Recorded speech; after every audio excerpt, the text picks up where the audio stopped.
In nomine Patris, et Filii, et Spiritus Sancti. Amen. Veni Sancte Spiritus, repletuorum corda fidelium, et tui amoris in ei signem accende. Emite Spiritum tuum, et creabuntur, et renovabis faciem terre. Oremus. Deus qui corda fidelium, Sancti Spiritus illustratione docuisti, da nobis in eodem Spiritu recta sapere, et de eius semper consolatione gaudere. Per eundem Christum Dominum nostrum. Amén. Dios y Señor mío, yo creo firmísimamente que estás aquí presente. Os adoro, Dios mío, con todo el rendimiento y afecto de mi corazón, y os pido humildemente perdón de todos mis pecados. Os ofrezco, Señor y Padre mío, esta meditación y espero me concederéis las gracias que necesito para hacerla bien. A este mismo fin acudo a vos, Virgen Santísima, Madre mía, ángeles y santos, para que intercedáis por mí y me alcancéis lo que he menester para hacer con fruto esta meditación. Amén. La epístola es tomada del capítulo 6 de la segunda carta del apóstol San Pablo a los Corintios. Hermanos míos, os exhortamos a que no recibáis en vano la gracia de Dios, porque nos dice: os he oído en el tiempo de gracia y os he ayudado en el día de salud.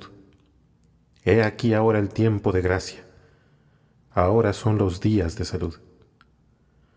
No demos a ninguno motivo alguno de escándalo, para que no sea vituperado nuestro ministerio. Mostrémonos, al contrario, en todo tales como deben ser los ministros de Dios, manifestando mucha paciencia en las tribulaciones, en las miserias, en las angustias, en las llagas, en las prisiones, en medio de las sediciones, entre los trabajos, por las vigilias, por los ayunos, por la castidad, por la ciencia, por la constancia en sufrirlo todo, por la dulzura, por la virtud del Espíritu Santo, por una caridad sincera, por la palabra de verdad, por el poder que viene de Dios, por las armas de la justicia a derecha e izquierda. Ya estemos tratados con honor o con abyección, ya seamos difamados o tengamos buena reputación, como si fuésemos tenidos por seductores, por más veraces que seamos, como si fuésemos desconocidos, aunque todos nos conozcan, como prontos a morir, no dejando de vivir, como gentes a quienes se castiga, pero no se mata, como tristes, pero siempre alegres, como pobres, pero enriqueciendo a muchos, como quien no tiene nada y todo lo posee. Reflexiones.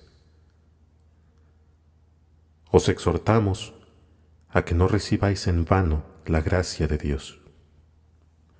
Nada hay tan importante ni tan precioso como la gracia. Es el precio de la sangre y de la muerte de Jesucristo. Luego, es de un precio infinito. Sin ella las acciones más laudables no tienen mérito para el cielo. Con ella, las menos brillantes son preciosas. Ella es aquella semilla divina que tiene la virtud de producir el céntuplo para la bienaventurada eternidad. Es aquella agua viva que salta hasta la vida eterna. La gracia es propiamente el talento dado a todos, puesto que sin ella no se puede hacer bien alguno, aunque dado más o menos liberalmente, conforme a la sabiduría y a la economía admirable de la divina providencia. Que se reciba poca o mucha, la obligación indispensable de hacerla valer es la misma para todos. El siervo bueno y fiel, que no ha negociado más que con los 2 talentos que había recibido, es tan alabado y a proporción tan recompensado como el que había granjeado con los 5 y aún con los 10. Mas la prisión de las tinieblas es el patrimonio del siervo infiel. que habiendo recibido uno, lo enterró, y así lo hizo infructuoso por su pereza. Qué pérdida, buen Dios, más temible y de mayor consecuencia que la de la menor de las gracias. ¿Cuántos hay reprobados por haber recibido en vano este precioso don? La falta de fidelidad y de correspondencia a una inspiración santa, a un piadoso movimiento interior, a una gracia pasajera, no condena precisamente por sí misma, puesto que no siempre es un pecado grave, pero algún día se verá que aquella pequeñita centella era la que debía encender en el corazón el fuego divino que debía haberle abrazado. Se verá que aquella pequeña luz que apagamos debía ser seguida de una gran luz de que nos hemos privado. Se verá que esta gota de agua que se ha dejado secar debía ser en los designios de la providencia una fuente inagotable, sola capaz de refrigerarnos, la cual debía saltar hasta la vida eterna. Ella era como el primer anillo que, junto a los demás, debía formar el encadenamiento de toda la economía de nuestra salud. Se ha dejado caer, por decirlo así, este primer anillo, y con él ha caído toda la cadena. Qué desgracia hubiera sido para la samaritana si no hubiese ido a sacar el agua en el momento que el Salvador estaba sentado al borde de la fuente. Qué desgracia para los Reyes Magos si en el momento que vieron la estrella hubiesen hecho lo que tantos otros que, habiendo advertido este nuevo fenómeno, no se cuidaron de penetrar su sentido y mucho menos de seguirle. Qué desgracia, en fin, para los apóstoles mismos, si en el instante en que el Salvador les llamaba, hubiesen dejado para otro día el responder a la vocación. Hay muchos momentos felices en la vida, en que la luz de la gracia luce, en que se deja oír la voz del Divino Pastor. No perdamos de vista de cuánta consecuencia es para nuestra salvación el no recibir esta gracia en vano. Si el ciego que estaba cerca del Jericó no se hubiera aprovechado del momento afortunado en que Jesucristo pasaba, él hubiera vivido y hubiera muerto ciego. Y si la mujer cananea hubiese deferido a las amonestaciones poco saludables de los que trataban de estorbarla que importunase al Salvador, jamás hubiese obtenido su conversión ni la curación de su hija. Dios es bueno, Dios es misericordioso en todo tiempo, pero no todos los tiempos son igualmente destinados para el triunfo de su misericordia. Hay tiempos de gracia, hay días de salud. Tal es por excelencia el santo tiempo de Cuaresma. Conozcamos bien cuánto importa aprovechar este santo tiempo. El Evangelio de la Misa es de San Mateo, capítulo 4. En aquel tiempo fue Jesús conducido por el Espíritu al desierto para ser tentado por el diablo. Y después de haber ayunado 40 días y 40 noches, tuvo hambre. Y llegándose el tentador le dijo: Si eres el Hijo de Dios, manda que estas piedras se conviertan en pan. Jesús le respondió diciendo: Está escrito que no es el pan solo el que mantiene la vida del hombre, sino también toda palabra que sale de la boca de Dios. Entonces el diablo le llevó a la ciudad santa, y poniéndole sobre lo más alto del templo le dijo: Si eres el Hijo de Dios, échate de aquí abajo, porque está escrito que ha encargado a sus ángeles que cuiden de tu persona, que te lleven en sus manos, para que las piedras no ofendan a tus pies. Respondióle Jesús: Igualmente está escrito: No tentarás al Señor tu Dios. El diablo le tomó todavía y le llevó a un monte muy alto, y mostrándole desde allí todos los reinos del mundo, con toda su gloria le dijo: Todas estas cosas te daré, si postrándote me adorares. Entonces le dijo Jesús: Retírate, Satanás, porque está escrito: Adorarás al Señor tu Dios, y a Él solo servirás. Entonces le dejó el diablo, y en el mismo momento vinieron los ángeles y le sirvieron de comer. Meditación. Punto primero.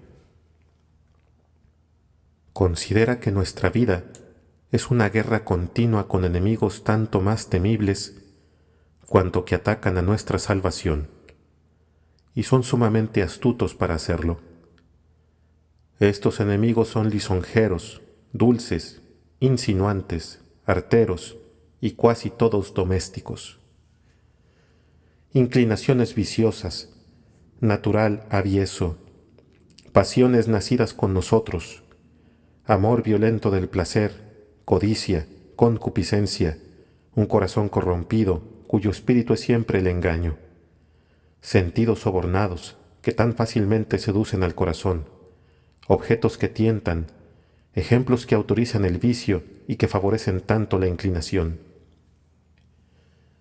Es extraño, con todo esto, que durante la vida todo sea peligro, todo tentación, todo lazo. El demonio, que ha jurado nuestra perdición, no duerme jamás, y mucho menos se cansa. Él no presenta más que placeres, no pide más que el consentimiento, no nos ataca más que por el lado más flaco. Nuestra resistencia no le abate. Solicita, urge, y como está de inteligencia con el corazón, el amor propio y los sentidos, al fin persuade. No hay edad en que no sea poderoso. En la juventud enciende sus fuegos. En una edad más madura multiplica las ocasiones. La vejez cuasi no obra más que por sus hábitos. Todo torrente se engruesa a medida que se aleja de su fuente. Puede decirse muy bien hoy que la infancia no es ya la edad de la inocencia. La corrupción del corazón parece prevalerse en el día de la debilidad de la razón. No hay lugar alguno en donde la tentación no se deslice y en donde no haga estrago. Como nosotros mismos somos nuestros más peligrosos tentadores, la tentación se halla en todas partes a donde nosotros vamos. Soledad sombría, desiertos espantosos, claustros rodeados de cercos y murallas, provistos de toda especie de armas y de municiones. En todas partes donde nos hallamos nosotros, allí está el enemigo de nuestra salud. Desgraciado el que cuente demasiado con su valor o con sus resoluciones, el que no añada la oración a la vigilia continua. La gracia, en verdad, es siempre más fuerte que la tentación. Pero ¿cómo se resiste a la tentación cuando hay tan poco interés por esta gracia? Cuando se cuida tan poco de pedirla sin cesar al Señor, cuando hasta se resiste a todas las impresiones de la gracia. ¿Cómo se resiste a la tentación cuando se expone uno voluntariamente a ella, cuando se la busca? Los lugares más retirados, los más santos estados de la vida, las comunidades más regularizadas, no son abrigos ni asilos contra la tentación, y gentes medio vencidas por el tentador se exponen con placer a la tentación, corren sin armas a los mayores peligros, caminan sin guía y con los ojos cerrados por medio de los más grandes precipicios. Bailes, espectáculos profanos, asambleas mundanas, entretenimientos delicados, reunión de objetos a cual más tentadores, ocasiones peligrosas y próximas. ¿Respetaréis vosotros la inocencia? Y después que el demonio se ha atrevido a tentar al Hijo de Dios en el más espantoso desierto, después de un ayuno de 40 días entre los ejercicios de la piedad más heroica, ¿estaremos nosotros seguros? ¿No tendremos nada que temer, ni en el claustro ni en el mundo? Punto segundo. Considera que todas las tentaciones son peligrosas. pero las más temibles son las domésticas. Estas son las más delicadas y menos tumultuosas, y de las que se desconfía menos. Raras veces ataca el demonio a fuerza abierta y con gran ruido. Obrar con tanto estruendo es advertir al enemigo, y entonces se guarda, toma sus precauciones, se pone en defensa. El enemigo de la salud es muy hábil y muy astuto, para que obrase con tal torpeza. Observa el tiempo en que uno vive más confiado, está atento a las circunstancias del lugar, aprovecha las ocasiones, prepara con cuidado los objetos, estudia el natural, el espíritu, las inclinaciones, el humor, la propensión y sobre todo la pasión dominante. Y este es el resorte principal del que se sirve. Ninguna de estas tentaciones afectadas deja de tener un motivo plausible y especioso, siempre conforme a la pasión que domina. No son más que conversaciones de cortesía, de correspondencia, de civilidad, las que insensiblemente hacen tragar el veneno que mata al alma. Pretendidas obligaciones de sostener con esplendor un empleo, un estado, una familia, son las que hacen emprender un comercio injusto, tomar a manos llenas, sacrificar su conciencia a sus propios intereses. La nombradía que se tiene, el rango en que uno se halla, el cargo que se desempeña, un establecimiento que se quiere plantear, es siempre el pretexto que autoriza las asambleas mundanas, de las que nunca se sale sin menoscabo del espíritu cristiano. Los espectáculos profanos a los que jamás se asiste sin pecado, el juego en donde la pérdida menor es la del tiempo. Aún en los mismos que son inclinados a la piedad, se ve por lo común que la devoción está, por decirlo así, ingerida en el natural. De aquí tantas ilusiones, tanto orgullo, tanto mal humor, tanta sensualidad en aquellas personas que se creen y que se llaman devotas. Alguna vez se encuentra el celo, junto con un temperamento vivo, bullicioso, vanidoso, disipado. Buen Dios, qué lamentable disipación, qué alejamiento del retiro y de la oración, qué apego al propio parecer, qué desarreglo en su interior, qué indiferencia con respecto a las obligaciones ordinarias de su estado y de la regla. Y he aquí las tentaciones más temibles, y de las que sin embargo se desconfía menos, tentaciones que pierden a tantas almas. Concededme, Señor, la desconfianza saludable de mi entendimiento, de mi corazón y de mi amor propio.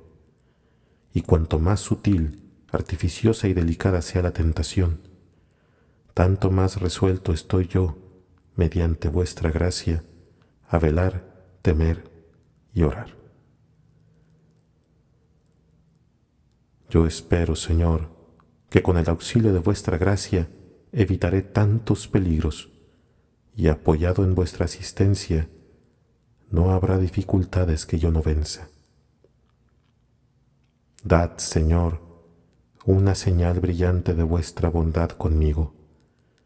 Vean mis enemigos que me socorréis y queden con esto ellos mismos cubiertos de confusión. Propósitos. No atribuyamos siempre al demonio nuestras caídas. Por grande que sea su malicia, nuestra derrota en las tentaciones no es siempre obra suya. Nosotros mismos nos tentamos muchas veces más peligrosamente y con más malignidad que él lo haría.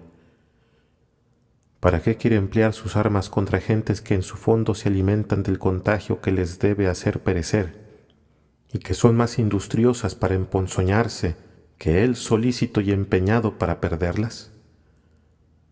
¿Qué necesidad tiene de encender un fuego que jamás está extinguido, que se nutre con empeño y que arde sin cesar? Se corre a los espectáculos, al teatro, a los entretenimientos escandalosos, a las reuniones donde reina el vicio sin disfraz. Las más licenciosas diversiones constituyen hoy una de las más serias ocupaciones de la gente del mundo. El lujo ostenta todos los días todo lo que hay de más tentador. Causa rubor el nombre de cristiano, y después de esto, ¿habrá quien se atreva a decir que el demonio nos tienta? Huid con ardor de todas estas ocasiones de pecado. Sed continuos en la oración. Mortificad vuestros sentidos. Tomad vuestras pasiones. Vivid como cristianos, y la tentación será para vosotros un motivo de victoria y de mérito.